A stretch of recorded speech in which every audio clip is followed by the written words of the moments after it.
Descubre la vida a través de los ojos de aquellos que han vivido más que nosotros. Hablando con Gigantes, con Raquel Muguerza y Leonardo Herrera. Aloha familia, esto es Hablando con Gigantes y somos Raquel Muguerza y Leonardo Herrera.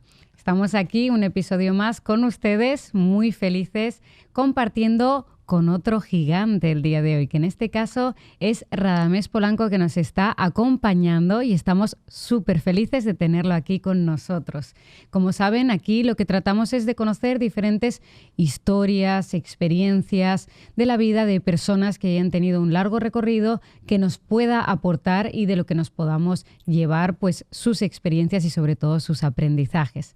Así que Radamés, cuéntanos un poquito. ¿Quién es Radamés Polanco? Para que la gente te conozca un poco. Estamos felices de tenerte aquí.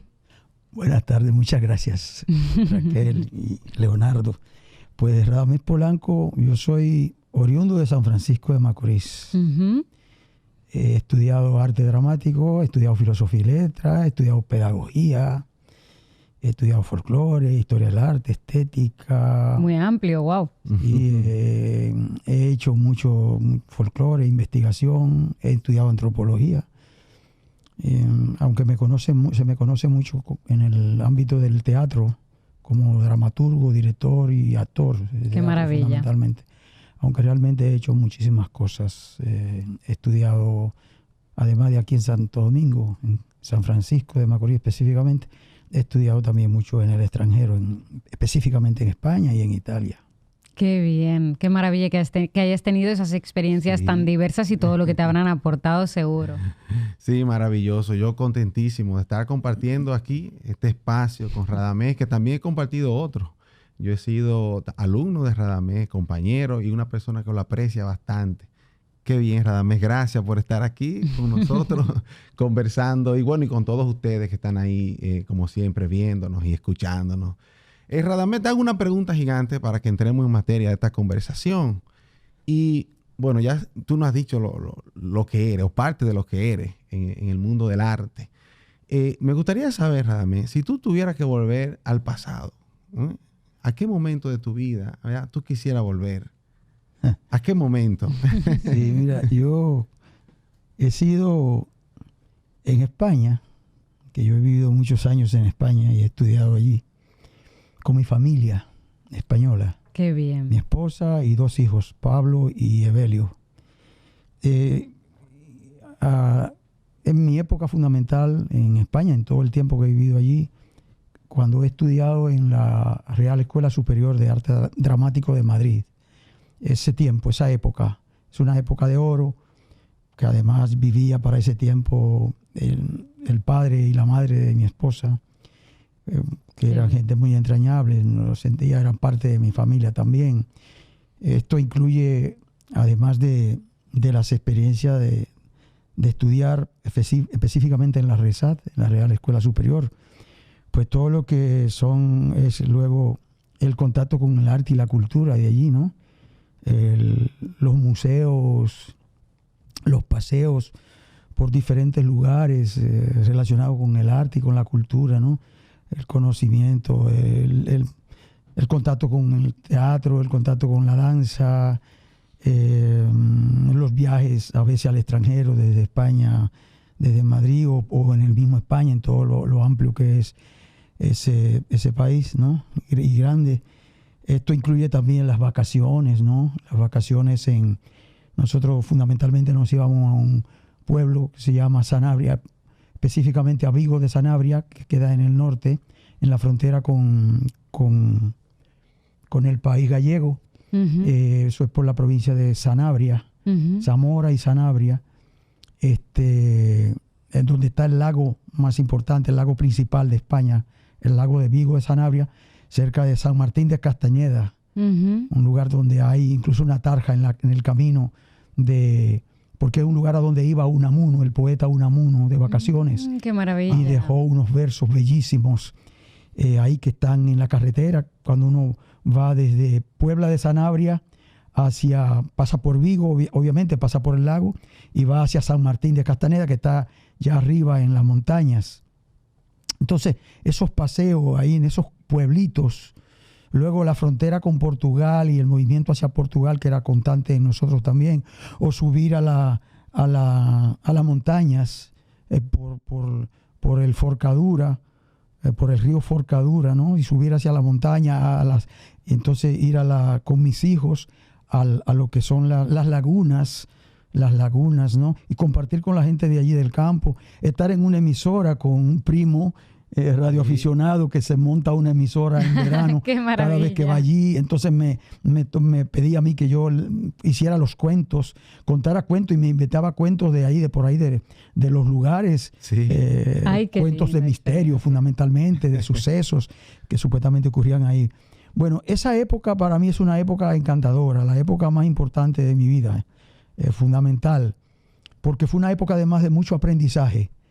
Yo estudiaba en la Escuela de Arte Dramático, pero al mismo tiempo tenía un aprendizaje ya libre, yendo a otras instituciones educativas, no solamente a los museos y a los teatros, sino también me vinculé al tema del cine como actor, me vinculé a la formación de otra naturaleza, a estudiar, por ejemplo, cosas como la misma estética, historia del arte, crítica de arte, que estaban en otras instituciones. Yo de manera no oficial, porque si bien yo era estudiante oficial en la RESAD, yo a esas otras instituciones iba por libre, pero permitiéndome también o obligándome a recibir los conocimientos que me hacían mucha falta.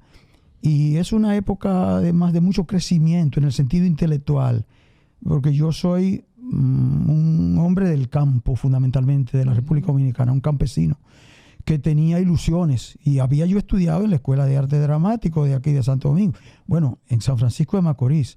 Igual había ya hecho carrera en la Universidad Autónoma de Santo Domingo, había hecho por lo menos 2, había estado en las luchas políticas, había sido militante de izquierda, había tenido un acercamiento con el mundo militar también, aquí en República Dominicana, con la música también, había tenido un grupo, yo tuve una banda, banda musical en San Francisco, Aires del Interior, y bueno, tenía muchas cosas, mucho deseo de hacer cosas, pero me faltaban elementos fundamentales de la alta cultura, por decirlo así. Pero siempre tuve inclinación a la literatura, al conocimiento, a la filosofía, al mundo, a la vida, y allí pues tuve acceso a conectar con muchas cosas que necesitaba hacerlo. Por ejemplo, el salto. Yo siempre fui un artista inquieto e incluso bastante poco convencional, por decirlo así. Yo creo que eres todavía. No, ahora mucho más. Pero desde siempre, en ese tiempo, poco convencional. Fíjate, ya para ese tiempo yo había también viajado a algunos lugares. Había ido a Cuba, había ido a Puerto Rico, había tenido contacto con gentes y demás. Y aquí, en ese tiempo ya los compañeros que también estaban en el arte y en el teatro me veían un poco como bicho raro también, como que este tipo siempre está innovando. Ellos no lo veían como innovación, lo veían como dañar cosas, muchos de ellos. Y además había gente que criticaba y murmuraba, pero ¿y qué es lo que es Radamés? Porque está en todas, está metido en todas.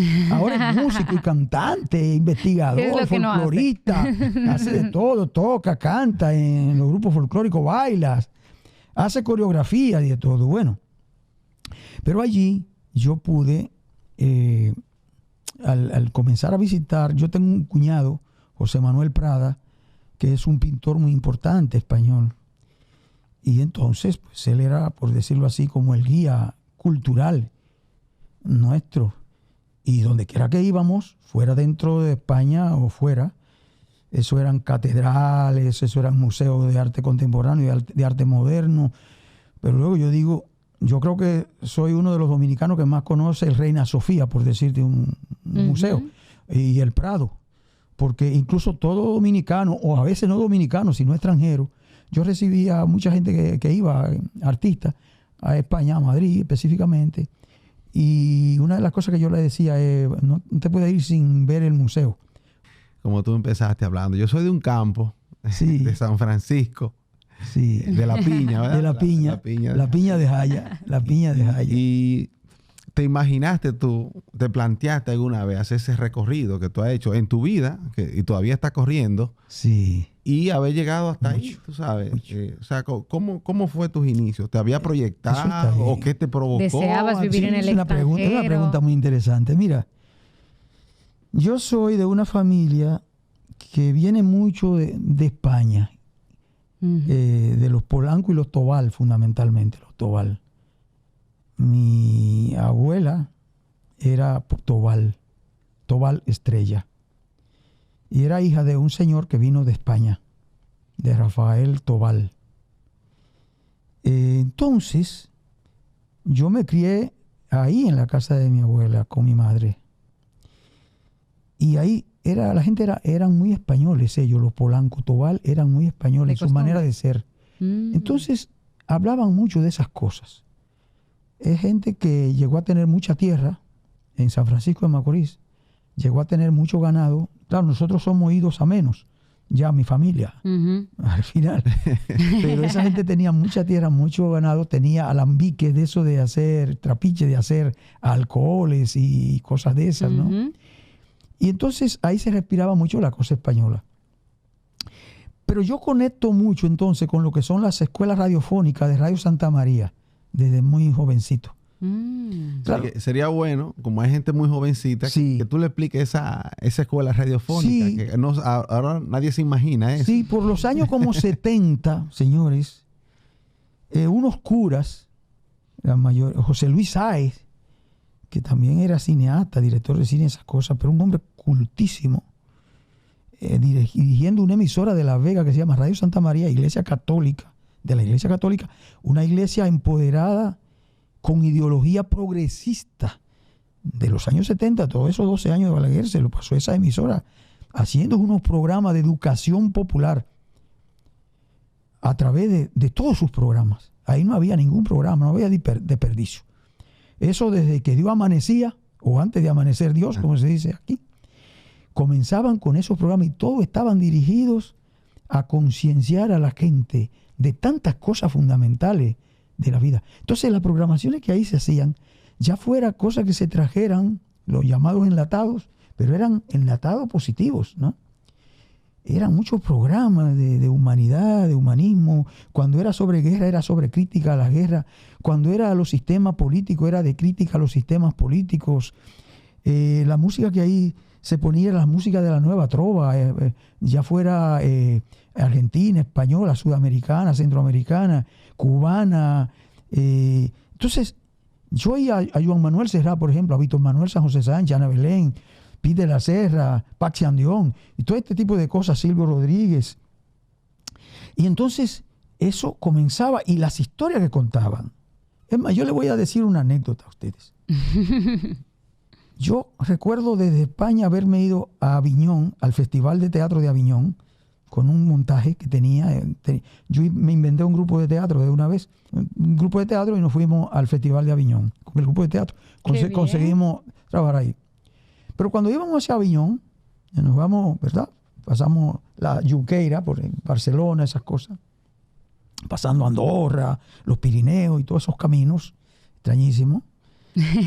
Yo había oído un programa donde aparecía el poeta Félix Grande, un poeta español, con base musical de canciones de Joan Manuel Serrat sobre textos poéticos de Machado, que hablaba de que la tumba de Machado, bueno, primero decía dónde había muerto Machado, que se fue con su familia, su hermano Manuel y su madre y la esposa del hermano.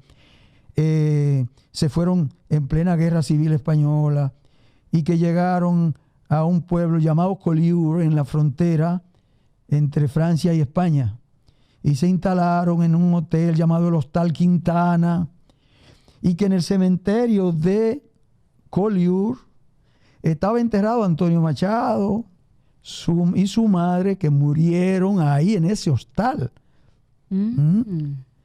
Porque Machado, dice este hombre en su testimonio, estaba enfermo, su madre estaba grave, y así pegado en una cama cercana, estaba también a los 40 días murió Machado, a los 40 días morir su madre. yo me fui por esa relación que tenía. Yo me desvié como 200 kilómetros. Wow, Cogí hacia muchísimo, León, en verdad. hacia Lyon, dentro de Francia, Sí. para dar una vuelta enorme, porque iba en dirección a Collioure, iba en dirección a Avignon, y me quedaba mejor irme por otra carretera. Pero me desvié Para poder llegar allá. para ir a ese cementerio, a escribirle un poema, una carta poema a Machado, Wow. y ponerla ahí en su panteón, en el suelo. Un panteón, una cosa muy humilde, muy sencilla que Wow. tiene ahí. Y les decía antes, entonces, de todos estos estudios y de la piña de Jaya, de mi familia, los Polanco Tobal, y que yo fui desde muy jovencito. Mi madre cantaba décimas y me decía cuentos y mucha adivinanza, pero allí no solo ella, sino que habían otros. Esa gente me fue transmitiendo, me fue, como yo digo, creando como barcos en el corazón y caballos en el cerebro, deseo de moverme, de conocer, de ir cosas, de mirar esos mundos, de lo que hablaba esta emisora de Radio Santa María, que fue fundamental para transmitirme cultura a mí.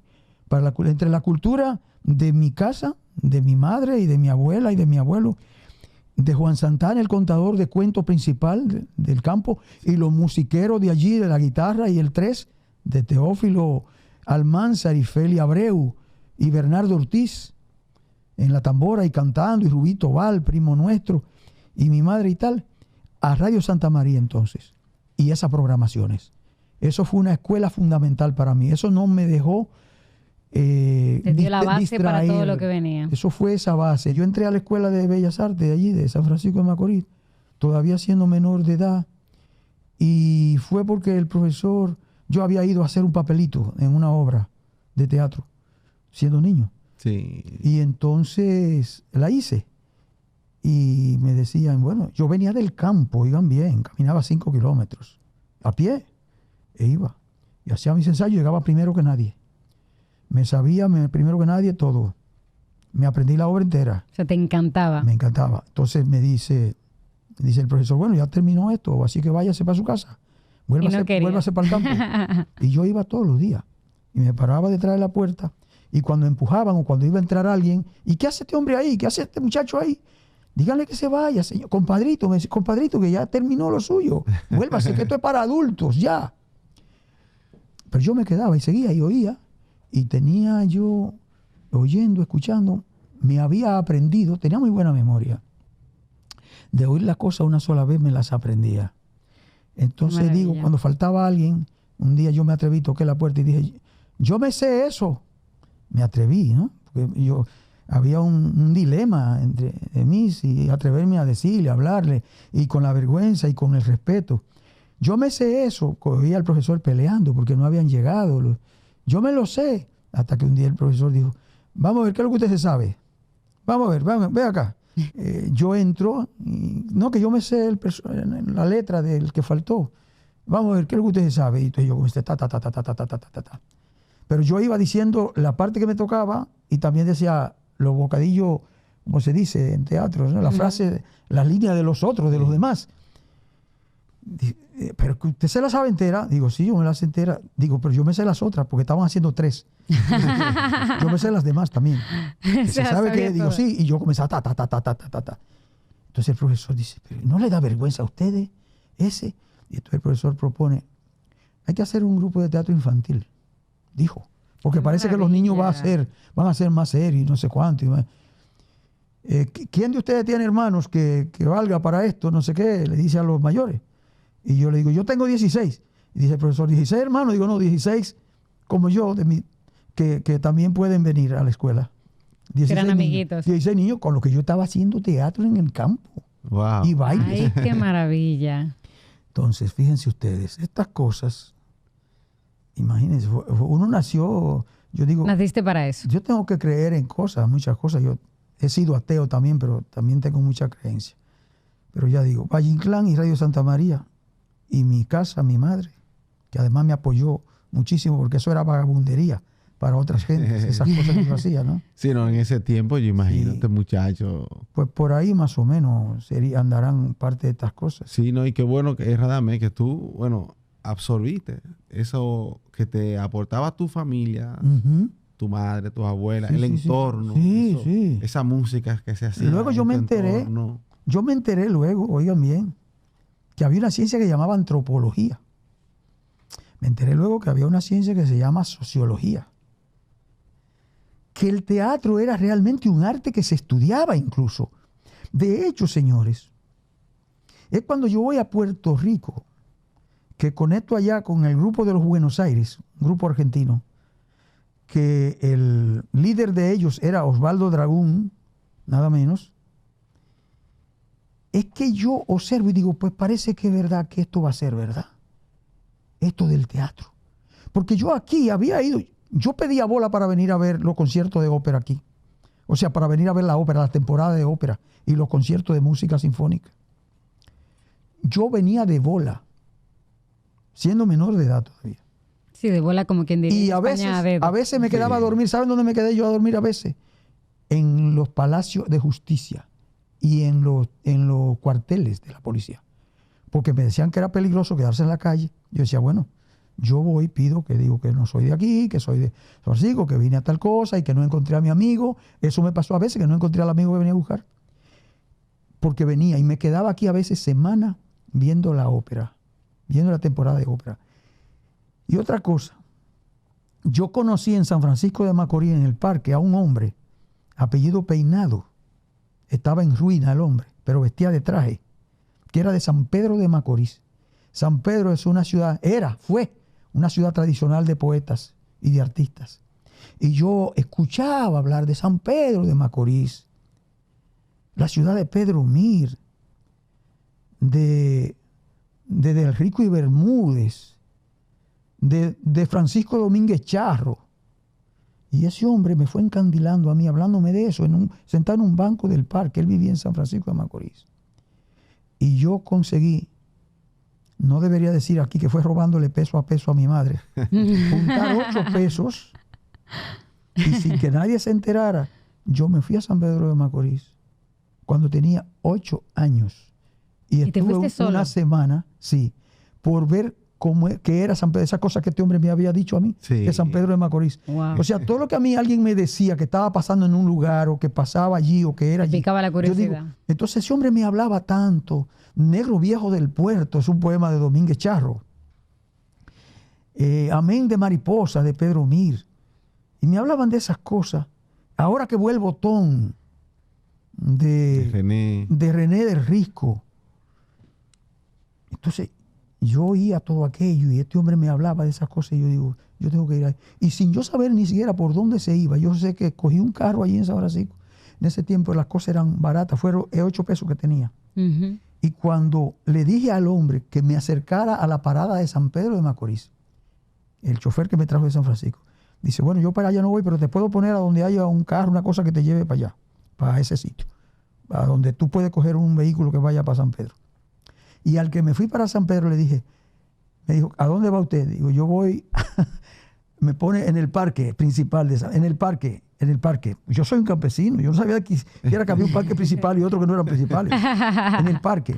Y me dice, ¿pero en qué parque? Porque hay varios parques. Digo, en el principal. Y me pusieron en un parque que, por cierto, yo pasé el otro día por ese parque. Wow. Ah, sí, qué Andaba con una maravilla. amiga mía de San Pedro.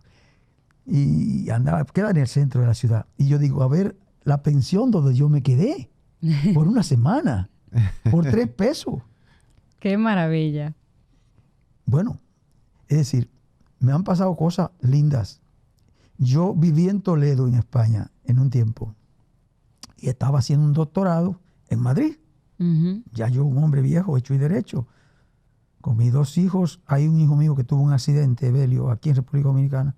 Nos fuimos a Toledo. Y entonces yo me inscribí en algo que había dejado a medio talle, que es un doctorado en la Universidad Carlos III de Madrid. Ujú. Que tiene uno de sus campus, está en Getafe. Getafe está en el sur, en la parte sur de Madrid. Ujú. Entonces, estábamos muy mal. incluso psicológicamente grave. Yo digo que hice ese doctorado estando loco, pero yo quería, yo tenía deseo. Yo me había inscrito ya para ese tiempo en otro doctorado antes, en Bolonia, en la Universidad de Bolonia, cuando estuve en Italia 1 año. También lo había dejado a medias, quería continuarlo también. Viajando desde España a Bolonia, a Italia. Era semipresencial esto. Pero en Toledo, viviendo en Toledo, son 80 kilómetros. Yo iba en un autobús, regresaba en un autobús en la noche. Yo me preparaba algo de llevar a la universidad. Un par de manzanas, un bocadillo y una botella grande, 1 litro de Colacao, que lo ponía a congelar en la noche en el refrigerador. La bebida de Raquel. Colacao, sabrosísimo. A mí me encanta el Colacao, en verdad. Y un bocadillo grande así, para no tener que gastar un centavo, porque sabía que estaba muy mala económicamente, porque la enfermedad de mi hijo nos había puesto en una condición. Y estábamos en la clínica que se dice que es una de las más importantes clínicas del mundo, en el tema ese de las situaciones que él tenía por accidente grave. Le dieron un disparo en la nuca a mi hijo, aquí en República Dominicana, cerca del Teatro Nacional. Y eso nos descompuso la vida absolutamente a la familia. Yo me imagino que una cosa grave. 3 meses. 3 meses estuvimos aquí, luego nos fuimos allá a Toledo. Sí. ¿Eso ocurrió aquí en Dominicana? ¿Y cómo fue que ocurrió? ¿Qué fue lo que pasó? Mira, aquí hay mucho... En ese tiempo se puso de moda el tema de la bala perdida. Que ahora ya no son perdidas, ahora se la dan a todo el mundo, pero eran de que bala perdida eran, ¿no? Una bala perdida. Dicen, ¿no? Sí. Comenzaba el desastre un poco. Eso fue en el 2003 que ocurrió esto. Y entonces nos tuvimos que ir para allá. Y yo estaba yendo a Toledo a la universidad y estaba muy mal. Yo recuerdo, yo le digo a la gente, yo hice una tesis doctoral estando grave,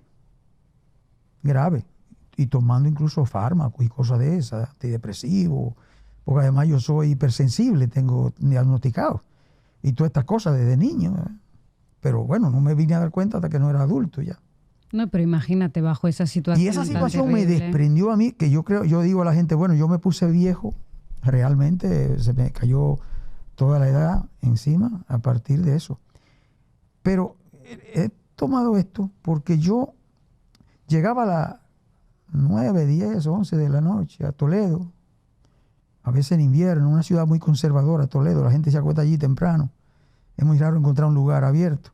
Tal vez si hay teatro, pero a las 10 ya ha cerrado. El Rojas, que se llama el teatro principal de Toledo. Si hay algún concierto por ahí, pero eso es gente conservadora. Y es un pueblo misterioso, donde yo llegué a ver fantasmas, interesantísimos además. Allí hay catacumba y cosas de esas debajo. Sí, interesante. Sí. Toledo, la plaza de Socodover, la plaza de las 3 culturas. Además, y un lugar donde ha habido una guerra, muchas guerras. Y bueno, el caso es que hay una cuesta, se llama cuesta, que sube a la puerta de la bisagra, de una gran puerta, que es la puerta para entrar al Toledo antiguo. Yo vivía en el Toledo nuevo, el Toledo moderno. Y, perdón, sí, te puedes voy a tomar de mi té. Claro que sí. Entonces esa cuesta es una cuesta que tiene casi 1 kilómetro. Sí, acércate un poquitito. Sí, casi 1 kilómetro de subida tiene esa cuesta. La cuesta hacia la puerta de la bisagra. Yo me iba a pie desde la estación del autobús hacia mi casa, por evitar pagar 2 euros que costaba un taxi en ese tiempo, para economizármelo. Pues tenía la idea, yo me llevaba estrictamente, valía 2,5 hacia Madrid, ir, y 2,5 volver. Y yo me llevaba 5, no más de 6 euros, o 7, justo, como mucho lo justo, pero yo prefería no gastarme los 2 en el taxi, ni de ida ni de vuelta. Y para yo llegar del autobús, donde me dejaba el autobús en Getafe, a la universidad, había un promedio de 5 a 6 kilómetros. Y yo me lo iba a pie también. Igual hacía de allá para acá. Un día me dejó el autobús. Y esta es una historia que yo cuento mucho, que a la gente creo que le suele interesar mucho cuando lo cuento. Yo me decía a mí mismo subiendo con una gabardina, por eso tengo esta gabardina aquí, porque le agradezco mucho a ese tipo de cosas, que era lo único que me quitaba el frío, la gabardina, el frío todo, total del cuerpo, y las bufandas, obviamente, también. Entonces, yo siempre he usado botas, y he presumido siempre de tener pies muy fuertes para caminar. Yo he sido muy caminante. Yo me iba desde Santo Domingo Capital a pie hacia San Francisco de Macorís sin ningún problema. Wow, y el que andaba conmigo y donde nos dieran una bola, pues la cogíamos si había. Si no, pues nada. El que andaba conmigo se mareaba y le hacía y se sentía mal y tal, pero yo decía, es que yo no me voy a parar. Pero podemos pararnos a pedir la bola. Digo, no, la encontramos caminando la bola. Porque yo atravesaba la montaña e iba a Anagua a pie desde San Francisco de Macorís. Por la loma. Por la loma. Sí. Yo hice, eso fue una de las cosas que yo hice, que yo hacía siempre, siendo muy joven. Pues en Toledo en Getafe, para coger el autobús, yo soy muy observador de la vida. Yo voy mirando los edificios, las casas, la gente, los coches. Sí, te pareces mucho a Leo realmente. Sí. Me estás recordando de muchas cosas. Mirando. Pues se me pasó la hora y resulta que el autobús tenía un horario para pasar por la estación a donde yo lo cogía. ¿Qué pasa? Que el autobús se había marchado cuando yo llegué allí. Y eso oscurito aquello. Y yo alcanzo a ver un hombre que va cruzando por allí. Y le voceo, oiga, señor, mire usted, tal. Digo, no, que estoy esperando aquí el autobús, ¿usted sabe algo de eso? Dice, no, pero ese autobús que pasa por ahí ya pasó, debe hacer 15 o 20 minutos. Digo, no, es que es el último y es el autobús con el que yo voy para Toledo. Ah, bueno, dijo el hombre, hizo así con la mano. Yo lo alcancé a ver. ¿Y qué hice yo, señores? Pues que agarré y me fui a pie para Toledo. ¿A pie? A pie. E iba por la autovía. Ay. Por la autovía, por el Arcén. Ay, Dios mío. Y yo escuchaba gente que me pasaban en los coches. Para allá, y pasaba un coche. Pss, pss, pss, y algunos me voceaban vainas. Vaya, no sé cuánto. Lo que fuera. ¡Loco! Y yo ahí, caminando, no corriendo. Caminando, pero duro, rápido, con mis botas, mi gabardina, y mi mochila atrás, y yo convencido de que yo llegaba sin ningún problema. Y que llegaba, yo qué sé, en la madrugada, ya pensaba yo, pero bueno, que la verdad no hubiera llegado en un día, ¿no? Esos 80 kilómetros era mucha tela. Y yo me decía, joder, Radamés, yo hablando conmigo, Radamés, tú eres un hombrecito fuerte, Radamés. A esta edad tú sigues jodiendo con estas cosas. De la vaina de aprender y del arte y del teatro. Y mira bajo qué condiciones. ¿Y dónde estará la gente que estudiaba conmigo? La gente que estuvo en los grupos conmigo. La gente que tenía ideales igual que yo. ¿Dónde estará esa gente? ¿Qué será de esa gente? Sentía pena por ellos. Y sentía pena por mí también. Decía, si ellos supieran en lo que yo ando y en lo que yo estoy todavía, porque estos son unas artes que la gente se mete un tiempo en ellas, un rato. Y luego lo deja. Luego dice, porque todo el mundo siempre vivió, no, hay que buscarse algo que tú puedas vivir de eso. Tienes que buscarte una profesión, una carrera, no sé cuánto. Y yo estudié varias cosas, varias carreras y tenía varias condiciones y posibilidades. Sin embargo, yo cuando me metí y me di cuenta a esto fue para siempre. De hecho, cuando yo hice la RISAD, recuerdo que entré al segundo año, yo tuve matrícula de honor durante el primer año completo. Y entonces me dieron una manera de beca, o sea, ya yo no tenía que pagar ninguna tasa no tenía que pagar dinero para ingresar a la escuela. Lo tenía gratuito. Pero me había ido trabajé en una película para África. Y me mandaron un telegrama de mi casa, donde habían mandado un mensaje a mi casa, que me quedaba para inscribirme al jueves, era el último día que me tocaba. Y era el segundo año, ya iba. Y recuerdo que allí yo me puse solo un poco en la noche y comencé a hablar conmigo. Yo hablo mucho conmigo. mucho. Yo, conmigo y amigos son muchos también. Yo no hablo de la otredad y no de las otredades. Yo tengo un montón de otros. Y digo, pero vea, Rada, tú has venido para acá al cine, o lo tuyo es el teatro, es tu arte, el teatro, ¿qué es lo que tú vas a hacer? Porque en el cine había muchas cosas de esas que le llaman la atención a la gente. Había, si tú querías droga, estaban todas las drogas. Sí, es un ámbito muy... Si tú querías comidas, estaban todas las comidas del mundo. O sea, las cosas que caseaban en el teatro casi siempre. Sí. Inclusive en Europa no se usan las cosas así, a ese derroche. Te pagaban mucho dinero. Te hacía famosísimo. La gente te veía y se iba ascendiendo y luego conseguía papeles mejor y tal. Chicas guapísimas y de todo tipo. Entonces, yo me dije allí, porque uno es Dios adentro. Tú sabes que uno es Dios, saben ustedes. A la gente que está viendo también esto y oyendo esto. Nosotros somos Dios también. Entonces, me dice ese Dios mío, me dice, bueno, fíjate, Radamés, mira esto. Tú eres libre, pero observa lo siguiente. Hasta aquí a donde tú estás, ¿cuál ha sido el lanzamiento? ¿Por dónde? ¿Por qué vía tú has llegado aquí? Tú llegaste aquí por buscar fama, fortuna, dinero, comida. O tú llegaste aquí por un ideal que tú tienes, respeto del arte, la belleza,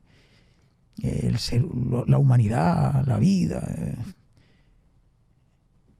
Entonces algo me dijo, tú eres una especie de sacerdote del teatro. Es lo que tú tienes que... y tienes la vida entera desde que eres niño en esto. Entonces tú ahí eres algo. Todo esto, lo poco que tú tienes, incluso esa esposa que tú tienes, yo me había casado ya para ese tiempo con Charo. Eso de Italia, todos esos estudios allí, con toda esa gente, de Grotowski, de Barba, de los cubanos, de esta chica Ileana Diegues, Magali Muguercia, por cierto, tu apellido es Muguerza. Muguerza, muy parecido. Pues en Cuba dicen Muguercia, que debe ser lo mismo. Lo que pasa es que la gente seguramente sí, qué gracia. Gente de primera, Osvaldo Dragún, no sé qué, Grotowski, por favor, Rada. Entonces decidí, dije, bueno, pues yo voy a apartarme de todas estas cosas. Y fui a la dirección de esa película, productor y director. Y digo, hay que buscar una situación conmigo, yo tengo esto, y le enseñé el telegrama. Recuerdo que me dijo este señor apellido Hermoso, que era el director, Miguel Hermoso. Dice, joder, ustedes lo del teatro, como que dice, ustedes no tienen salvación. O sea que tú te quieres ir. Porque primero comenzó diciéndome, pero ven acá, ¿qué te pasa? Dije, a ver, ¿cómo que te quieres ir? ¿Cómo que te vas? ¿Qué te pasa a ti? Pues yo te he visto muy contento, muy a gusto, muy feliz. Y está saliendo bien lo que está haciendo. Pero además tú firmaste un contrato. Yo, sí, todo eso es verdad. Dice, y no hay la droga que a ti te gusta aquí. ¿No existe esa? A ver. Dios mío. La comida que tú quieres, ¿qué pasa? Sí. Y me dijo una palabrota, ¿no? Muy española. Pero ahí mismo agregó, dice, pero te he visto con fulana. Me mencionó una, te he visto mucho con fulana. No sé qué. Te va bien con fulana. Digo, no, entonces ahí fue que le saqué el telegrama. Digo, mira, ¿qué pasa? Sí, ahí fue que dijo, joder, ustedes lo del teatro. No tienen solución. Entonces me dice, un stop a esa dispersión. Y me dijo, dice, no, tranquilo, no pasa nada. Voy a tratar de que te pongan en un aeropuerto. Porque estábamos en el desierto. Claro. Que te pongan en un aeropuerto para que tú el jueves puedas estar ahí tranquilo. Es más, el jueves no, tú vas a estar, te vas a París primero. Vas a estar el miércoles allí, en Madrid. Te pongo en un todoterreno, había todo tipo de vehículos ahí. Te pongan en un aeropuerto y de ahí tú, no hay problema. Y efectivamente me fui. Pero qué maravilla que te apoyó. Como para siempre, eso. Llegué el primero, siempre llegaba el primero a la escuela. A las 9. Como desde pequeñito. Antes de las 9 de la mañana, sí. Una vez echaron una bomba, perdón, Una vez echaron una bomba en Madrid de los Austrias, que era donde estaba la escuela, la Rezaz, antes, ahí en la calle de Arenal. Cerca de la Plaza de Sol, pero más cerquita de una plaza que se llama Requena, o calle de Requena, sí. Calle Arenal, Plaza Requena, frente al Palacio Real. Sí. A la Bravo Murillo, ahí al Palacio Real. Y recuerdo cuando echaron la bomba. Wow. Yo estaba saliendo de Ópera, que es el metro que le queda ahí. Sí, al frente. Saliendo de Ópera. Esa bomba ¿Y le echaron en ese momento? echaron allá en la plaza de Ramales, en esa plaza. Y pero yo estaba llegando ya. Yo oí el estallido y todo el mundo salió corriendo del metro. Porque esa bomba fue a un coche militar. Ay, ay, ay. Eso estalló todos los cristales de esa zona de los Austrias. La zona llamada de los Austrias. Y yo digo, joder, si yo hubiera estado sentado cogiendo el rayito de sol, una cosita de sol que a veces salía en invierno, ¿no? Sentado así en un bordecillo de un parque que se llama Parque de Oriente, Plaza de Oriente, frente a la escuela, yo me ponía ahí a coger el chin de sol siempre, porque yo llegaba antes de las 9. Sí, para evitar el frío, porque en fin. Y por saber cómo era el sol, por volver a saber. Porque cuando hay como 5 o 6 meses duros, ¿sabes? Sí. Para el que no es de ahí, que te baja toda la rodilla y luego a los tobillos. Sí, sí. En fin, bueno, yo creo que he contado muchas cosas, ¿no? Sí, ahora queremos que nos cuentes, eso es. Mira, ahora queremos que nos cuentes esos objetos gigantes que nos has traído. Que en este caso Radamés le dijimos que trajera uno y él estaba tan emocionado con esos 3 que decía que no podía dejarse ninguno, así que vamos a ver. Pues a ver. En la gabardina, fíjense, en primer lugar es una ropa que a mí me encanta, que me ha gustado mucho, desde siempre. Inclusive antes de yo conocer Europa, ya me gustaban esas cosas, los abrigos grandes, largos, las gabardinas, esas cosas. Y entonces allí yo vestía mucho de gabardina. Lo veo además mucho del ámbito teatral también. Sí, además es una ropa muy teatral. Sí, en verdad. Siempre hay unos personajes que llevan gabardina. Siempre. Entonces, esta gabardina en particular me la regaló José Luis, un señor que era cura y luego se casó con una que era monja, muy amigo mío, que vivió en una casa nuestra en Madrid y también vivió aquí en Santiago mucho, él, el esposo de Lela. Están ahora en Estados Unidos ellos. Y esa gabardina yo la usaba, llegué a tener colecciones, de las cosas que a mí me gustan, yo tengo colecciones. Botas, por ejemplo, yo debo tener, que pude haber traído botas por caminar. Pero bueno, pues te parece salió más de lo que yo pensaba. Fáciles de caminar, pero yo tengo tanto para caminar como de alta, vaquera, cowboy, de esa. Y debo tener una colección como de algunas 8 o 9 botas de botas. O 10, yo qué sé. Yo tengo botas que tienen 35 años. Qué bien. Wow. Y gabardina me quedan como 4 o 5 también. Eso es la gabardina. Y es una cosa muy del teatro también. Hay muchos personajes que llevan gabardina. Aunque yo no recuerdo haber usado gabardinas en las obras de teatro. Lo que sí he usado mucho son las bufandas. Sí. Que es una prenda que a mí me encanta también. La bufanda. Yo te he visto trabajar teatro con la bufanda. Sí. El loco de la vía. El loco de la vía. Esta sola es el loco de la vía. Una parte de ella. Además, fíjate tú, yo allí en Italia y en España, siempre me gustaba llevar diferentes tipos de bufandas. Depende de la época del año. Claro. Hay una bufanda, tal. Sí, más gruesa o más finita, más gruesa, claro. Más fino. Igual que la gabardina puede ser más abrigo, pero en fin. Entonces, estas bufandas, yo tengo un personaje que lo hago mucho, todavía lo hago mucho, y me invitan de muchos lugares a hacerlo. Incluso me pagan a veces por hacerlo. Es una obra, yo le he presentado en Puerto Plata, señores, un promedio de 6 veces esa obra. Ese monólogo. Y todavía ellos siguen pidiéndomelo. Creo que estoy en el programa, en el calendario del teatro Escuela Iván García. Qué bien. Para presentar otra vez eso. También está la banda mía en programación. Yo tengo una pequeña banda, la conservo todavía, sí. Qué bien. Donde yo canto y escribo y toco alguna percusión menor y cosas de esas. Entonces, estas bufandas, yo creando el personaje, el loco de la vía, observé que esto le daba un aspecto, una cosa, aparte del volumen, y le da como una personalidad, construye un personaje. Construye un personaje. Entonces, cuando yo me estoy moviendo con esto y con el resto de la ropa del personaje, que por cierto me pongo una bota punky para el personaje y unas medias aquí hasta las rodillas, hay un cambio radical. Esto me transforma de una vez.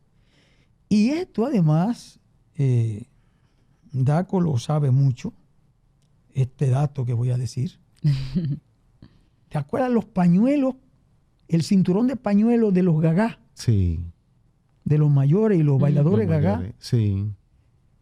Que a mí siempre me ha gustado y me ha parecido que eso produce un efecto tan rico, tan guapo. Sí, es maravilloso. En ellos, esa lanza con eso, Sí. aquello tiene una simbología Sí, son de extensiones las deidades Sí. del vudú, Ujú. de las diferentes formas, porque hay diferentes formas de vudú. Los colores, Beliebelcán, Anaïsó o Anaïsapie, como también se Sí. dice, Grambois, Buah. Ujú. Metisili, Climinel, etcétera, etcétera. Cada color va asociado a una deidad de estas.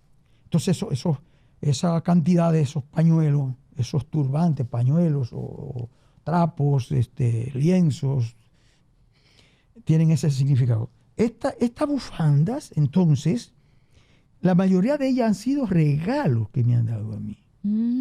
Diferentes personas, sobre todo mujeres. O sea, la gente sabe que a mí me gusta la bufanda. Y cuando la gente me quiere regalar algo regularmente, en porque una además es lo que más me cae, porque nada que a mí me regalan, a mí casi nunca me gusta ponerme cosas que yo mismo no las haya elegido, no las haya elegido. En cambio, la bufanda, Casi no siempre tengo te que encanta. elegirlo yo. Siempre te Siempre me cambia. gustan. Me gustan Qué todas. bien. Entonces, yo tenía ya una colección de bufandas, una colección, y cuando comienzo a trabajar con el personaje, antes llegué a hacerlo el personaje cuando comenzó sin las bufandas, pero cuando yo le instalé la bufanda al personaje, ya eso fue palabra mayor. Ese loco de La la vida transformación. Sí. se transforma. O sea, eso me da a mí, es como hay un elemento de fetiche, Ujú. y muy poderoso desde el punto de vista también espiritual. Ujú. Aparte de eso, que en todo ser humano un ser especial también. Y de todas las religiosidades. Los seres humanos son de todas las religiosidades. Nosotros los seres humanos pertenecemos a todas las formas de religiosidad. Algunos lo negamos o lo niegan, pero yo tengo comprobado que sí. Yo, El ser humano es un ser espiritual sí, por espiritual naturaleza. profundamente. Yo estaba grave, recuerdo, pero José Dulú me convenció para que fuéramos al Gagá de las Cejas, que es un Gagá donde nosotros vamos mucho, yo voy mucho. Y es una experiencia esta. Yo rezo, yo oro, tengo una oración, yo hago una oración de noche. Yo soy católico, pero soy también, respeto todas las formas de religiones. Ujú. Yo fui testigo de Jehová, fui Krishna, fui gnóstico, mi madre fue evangélica, fue testigo de Jehová. Yo me he encontrado en Alemania, en Rusia, testigo de Jehová, y trato de entablar conversación con ellos, de decirles el respeto que siento por esa fe. Fíjense ustedes. Bueno, me dice Dulú en La Ceja por la mañanita, como a las 6 de la mañana, andas a darle su respeto a Magua y a Grambois. Magua había sido el dueño, el propietario del Gagá de las Cejas, se había muerto hacía varios meses. Y Grambois, que es el dios del bosque, Grambois. Gamboe, Gamboe, Gamboe, Mayitambuye, Gombe, Grambois. Y entonces hay un altar vudú, ¿no? Con todas las cosas. Y la gente entra, cruza la puerta, el dintel de la puerta, y está ahí, y tú le das tu respeto tanto al que era propietario, un brujo, ¿no? Y a Grambois, a Magua y a Grambois. Pero yo he hecho una oración en la noche. Recuerdo yo acostado así en el vehículo que yo tenía. Estaba mal de la mente y de muchas cosas. Pero me fui a ese Gagá a ver si me mejoraba un poco. Y estando ahí, recuerdo que crucé una pierna para entrar a la habitación donde estaba el altar. Y algo me para y me dice, joder, Rada, pero tú que no eres católico. Porque los que son de otras religiones dicen que las otras religiones son malas siempre. Pero de estas, que además no son cristianas, peor. Entonces, yo me quedo con la duda, con una pierna hacia allá, hacia el vudú, y otra pierna hacia el católico.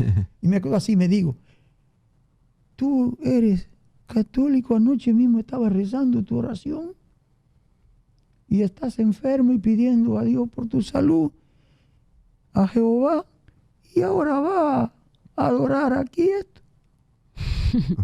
¿Qué hago? Oye, ¿tú sabes qué hizo el Jehová? El Jehová, ¿sabe lo que hizo? ¿Saben ustedes? Pues saben ustedes que el Jehová me dice a mí, entras y haz tu respeto, que yo también soy eso. Me dijo. Y yo dije, coño, eso es lo que se llama ser Dios. Dios tenía que ser. Para admitir él que eso no era malo nada. Que eso es tan bueno. Yo también soy eso. Dijo, donde quiera que hay una fe, que hay se persigue la bondad, el respeto. Pero si esa gente de los gagá, en la noche del jueves santo, salen van al bosque, sí, a recoger raíces y hojas para hacer un pitrí, que se llama la magí, que se llama pitrí, sí, con el que uno se baña para protegerle. Yo siempre tengo pitrí, que es el magí. El magí es la magia, el susumo de toda la magia. sí. Y piden permiso al bosque con toda la ceremonia y el respeto que no tiene a veces la gente cuando va a hacerle daño a un bosque. Totalmente. En fin. Antes del consejo, ¿y ese objeto? El bastón. El bastón. El bastón es un objeto muy teatral. Por eso te encanta. Pero además es un báculo. Tiene varias razones, ¿no? El bastón me encanta porque es uno de los, igual que el bombín o el sombrero, es una cosa muy teatral. El bastón transforma mucho, además es un pie de amigo, ayuda a sostener el equilibrio. Se hacen además movimientos, se juega con ello, con el bastón, los batoneros, las batoneras. Además está muy asociado a los ancianos, que es un tipo de... Pero Edipo, ¿se acuerdan ustedes de esa, Sí, Edipo, esa pregunta que le hace la efigie, que le dice, le hace la pregunta, ¿cuál es el animal que por la mañana camina en 4 patas, en la tarde camina en 2 y en la noche camina en 3 patas? Se lo había hecho a varios, entonces ella lo destruía, sí, al que no respondía. Y Edipo respondió eso, dijo el hombre. Cuando es niño camina en 4 patas. Cuando es adulto camina en 2. Y cuando es viejo camina en 2 más un bastón. Qué maravilla. Pero este bastón además me lo regaló Mangá, un pintor y escultor que talla madera además, que hace muchísimo que yo no veo y era muy entrañable.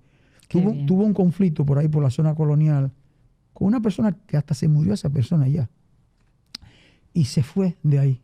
Y era una persona que me buscaba donde quiera que yo estaba, hasta me visitaba en mi casa y dejó de asistir. Un duende, un ser especial, un ángel, un ser con mucha rebeldía y un gran artista además.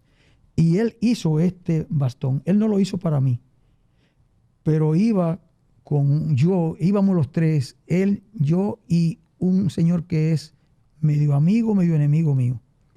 Y cuando vio a Mangá caminando con el bastón, y vio el bastón así como dijo, dice el que es mitad amigo y mitad enemigo mío, a quien le queda bien ese bastón es a Radamés. Y él parece que quería mucho su bastón, lo había hecho para él, ese hombre, Mangá. Pero como a los 15 minutos te lo me regalo. dijo, toma Radamés, un regalo para ti. Qué lindo. Y yo lo amo mucho ese Qué bastón bonito. por eso. Qué bonito. Sí. En realidad eso tiene mucho significado. Sí. Maravilla. Cuando alguien me dice, Radamés, tú regalas mucho, tú das mucho. Es porque también Yo digo, es que a mí me lo han dado todo también. Todo me lo han dado. Qué maravilla. Radames, pues estamos felices de tenerte aquí y realmente esta conversación ha volado, o sea, ha sido rapidísimo esto, yo no sé cómo el tiempo se ha ido tan rápido realmente. Pero bueno, antes de terminar, por supuesto, queremos, por favor, Radames, que nos des el consejo gigante que tú nos traes. Ok, mira. Me estaba mirando allí en la pantalla. La cámara aquí. Yo miro para allá, para el monitor. Sí. Bueno, pues mira, hay mucha gente. La gente que está en el arte y en el teatro no debería ser frívola. No debería asumir nunca. Si la gente es capaz de amar, debería ser el arte. Si tú estás por el arte, trata de amarlo mucho. Amarlo de verdad. Contra todos los pronósticos que pueda haber en contra del arte. Cualquier forma de arte, ¿eh? Yo podría hablar del teatro, pero digo cualquier forma de arte. Bueno, muy buenas palabras porque realmente pues al final todos tenemos siempre corderitos, lobos y personas que nos ayudan o que nos desayudan muchas veces, ¿verdad? Sí. En el camino. Pero como bien dices, enfocarse en esas personas que nos puedan aportar y podamos aportarles desinteresadamente. Así es.